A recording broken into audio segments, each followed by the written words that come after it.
Good morning, boys and girls. Welcome back to the eastern wing of the Stink Bug Works.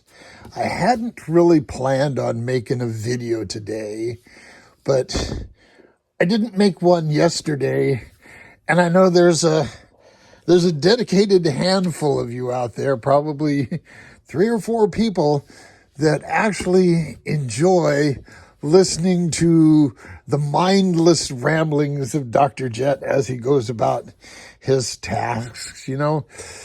They like hearing, a different viewpoint on things, or, just different ways of looking at things and doing things. Anyway,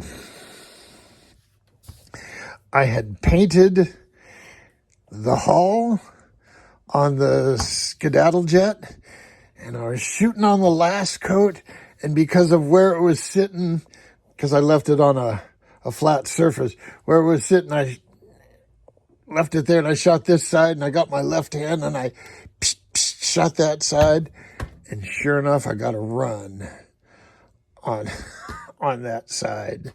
So I did my best at baking the paint under the heat lamp, bake, and then sanding it off in that run area. One little spot I got down to bare wood, so I touched it up with a little bit of primer. Then I had to feather that primer out, and I just now shot color coats on that area, and it's all looking good. So if it looks good in a couple of hours, I'll take it out to the southern wilderness and let it start doing its sunbaking business. If it crazes on me, I'm going to beat my head on the sidewalk. So I'm thinking about this, and I'm thinking I could go nuts on it. I mean, really nuts. Let me show you how nuts I could go. Here is a container right here of throttle return springs. Well, where are they? Well, there's 6 or 7 of them right there. I could put, linkage on here, and I was thinking of putting, a fuel pump in here with braided lines that have, little, not this one. Where was it? Oh, this one right here that has anodized fittings, these chrome ones. All you do is you hit them with a red felt pen or a blue Sharpie, a red Sharpie or a blue Sharpie, and they look like anodized fittings. It's cool. So I could do that, but you know what? At what point is enough? So I've got to take the motor out of the tray to do the wiring. I found something interesting I did not know, and it makes perfect sense. Up until Chevy came out with the LS motor in the Corvette, it had a firing order. It was 1-3, blah, blah, blah, blah, blah, whatever it was.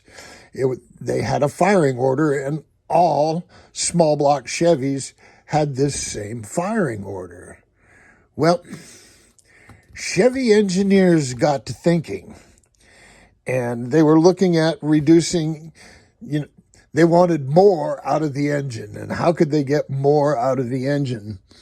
And in a V8 engine, there's always 2 cylinders, whichever ones they are, where the piston is at the same elevation in those 2 cylinders. So as this one's going up on its compression stroke, that one's going up on its exhaust stroke. This one's coming down on the firing stroke. This one's coming down on intake. But they're both going the same directions at the same time.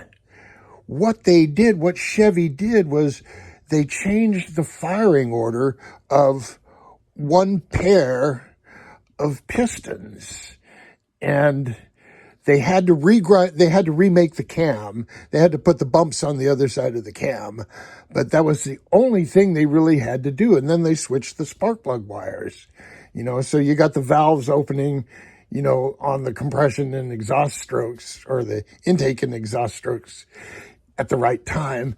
But so there's actually two different firing order conventions for small block Chevys. Does it have the LS cam? Fascinating. So this might wind up having the LS motor in it. The LS motor had, oh no, the LS motor was totally different. Well, maybe, but it had aluminum heads. I thought the LS motor had an aluminum block. We'll have to see. Anyway, that's where we are on that. I was thinking about putting this battery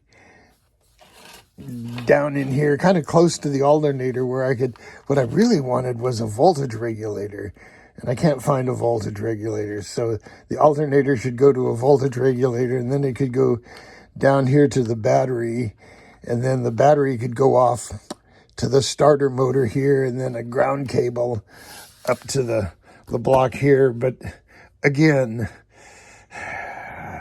a lot of this is going to be hidden under this cover, so a lot of it you're not going to see.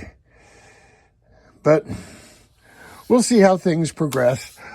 I can always, even once this thing's built, if I do all the bottom stuff, I can always go in and add more on the top. Actually, it'd be pretty hard. Now's the time to do it. I did order something that may work for radiator hoses.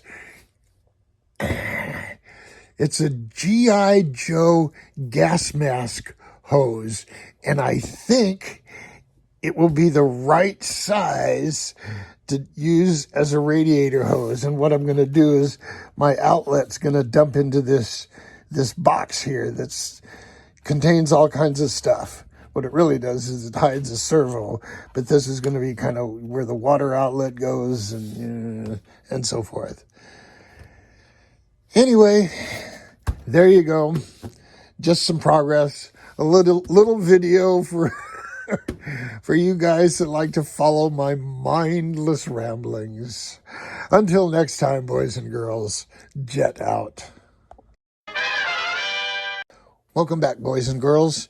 There is one other thing I wanted to add to today's discussion, and that is a future project. One of my viewers, who for the sake of this discussion, I'll just call Jim. Jim 3D printed a small boat hull and sent it to me. It should arrive anytime soon. I looked at the design, and it just might be the perfect, fast, cheap, and out of control challenge available. Now, many of you have access to a 3D printer. This thing was printed from shareware files. It's there on the internet. All you got to do is download the STL files into your printer and hit the print button, and boom, you can print this. Or if you have a friend with a printer, or, maybe Jim will print one up for you. I don't know if Jim really has the printer or if it's a friend of Jim's, but somebody knows somebody with a printer, and the STL files are free. So you can get a hull for the cost of the filament plus the cost of the 3D printer, however, whether it's a buddy for free or it's somebody per hour, you get what you get. Anyway, I may make that the subject of the next Dr. Jet challenge. I always like to throw these challenges up. Not too many people compete in them, but those that do get cool prizes. I mean, Big B won the Atlas kit. He won something else too. I gave him something else. Can't remember what it was, but regardless. and other people have won cool stuff. So partly I'm giving this stuff away because I need the space in my garage and some of these things. For example, the green John Deere boat. That's a cool boat, but I really haven't run it lately. And I'm building the same hull with a little tiny motor and a gear drive to see how light I can make it. So, all my hulls have a philosophy in the build. So the build with this 3D one is, can you build it fast? Can you build it cheap? And can you build it out of control? So that's going to be the fast, cheap, and out of control challenge.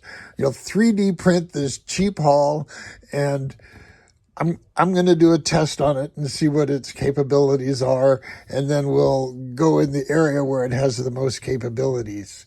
Be it a stunt boat, be it a speed boat, be it a wannabe submarine, who knows? So there you go. That'll be the next challenge. But remember, you have until Labor Day for this challenge, and there's cool prizes and there's secret prizes too. So until next time, jet out.